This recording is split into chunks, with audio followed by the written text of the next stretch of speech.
more on nakapokus po kami sa Old National Highway. Basta po yung mga main thoroughfare. Meron po yan. So dito po, pag may aksidente, miski wala pong tawag, basta nakita po namin, gugulo na po ang ambulansya namin para po matulungan yung nangangailangan. And bukod po dyan, natabal na po dyan. Pakilagay yung Eagle Eye, Jason. Bukod po dyan, dito yung mga road accident, road crash, nakikita namin yan. Pero meron kami tinatawag na Eagle Eye. This is the idea of Mayor. Yan po camera niya ay 4 megapixel with 20x zoom. Kumapo po na, nasa ano po yan, nasa mga tower po namin yan. Kaya yung marap na city. So ang main na trabaho po dyan ay mag-locate kung saan meron mga fire incidents. So every time na umiikot po yan, every 5 minutes, titingnan pagka po meron kaming nakita visible smoke dyan, mag-respond na po ang part namin dyan. And kung yan po ay sa ibang bayan, i-report po namin sa ibang bayan na meron kami nakita visible smoke. And kung kailangan nila ng tulong, tutulong kami sa kanila. So, ganyan po yan. 20x zoom po ang capability ng camera niyan. So, pwede niyo po i-zoom ang alabang. Kaya from here hanggang alabang, kita po namin ang sunog. From here hanggang Cavite, kita po namin ang sunog. At the same time, mga kalang. So, dito po kasi, pinipilit po namin yung response time namin na less than 5 minutes, which is the very important time para po sa humihingi po ng tulong. Maski po sa sunog, maski po dun sa na-aksidente, 5 minutes po talaga kailangan naandun kami kasi pinipilit po namin ang magawa po yan. Okay. So, at pakilagay na yung flood monitoring.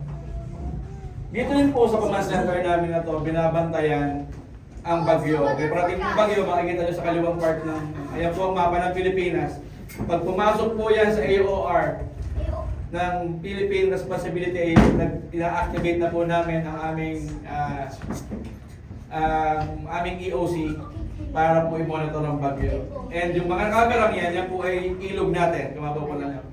From South City Home na bridge, yung sa may Konsolasyon, yung naandun po sa may Santo Tomas, sa may boundary ng Carmona, yung Soro Bridge yung nasa Perpetual po, yung Lambingan Bridge yung po yung nasa Oriental San Antonio, yung Barangay Casile, at yung Evangelista Bridge. Yung pong Arconan de la Paz at yung mga barangay na nasa baba, sila po yung mga unang lumulubog pagka may tumatama sa ating flash flood. So, pinomonitor din po namin yan. 24/7. Kasi po, for info po, ang ating city ay cash basin. Miski wala po tayong ulan, nakaka-experience po kami na napupuno yung ilog. Dahil po ang mga tubig na gagaling sa from Tagaytay, bababa po, dito po sa ating kami. At huwag kayong magalala kasi pagka yan ay nagkakameron ng laman, ilike nyo lang po ang Facebook page namin. Makikita nyo po yan, naka-live na yan sa Facebook page. Para po yung mga kamag-anak natin or kung dyan po tayo nakatira sa lugar na yan, alam na po natin agad ang gagawin natin. Kung kailangan natin mag-angat ng gamit, eh magagawa po natin before dumating yung flash flood. Yun po pinakamasakit na baha, yung flash flood. Pag binuhusan po kayo niya, basa na lahat ng gamit, wala na po tayong magagawa. Kaya dito po kami para magbigay ng mga warnings and everything. Dixon, pakibalik na sa ano, dun sa normal po. Meron po kaming Agila na tinatawag. Ito po yung project ng ating mayor. Ang application na po ito ay simply to locate.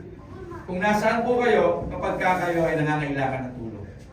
Ganun lang po ang trabaho nito. For example, kailangan natin ng ambulansya or may nakatayo na accident.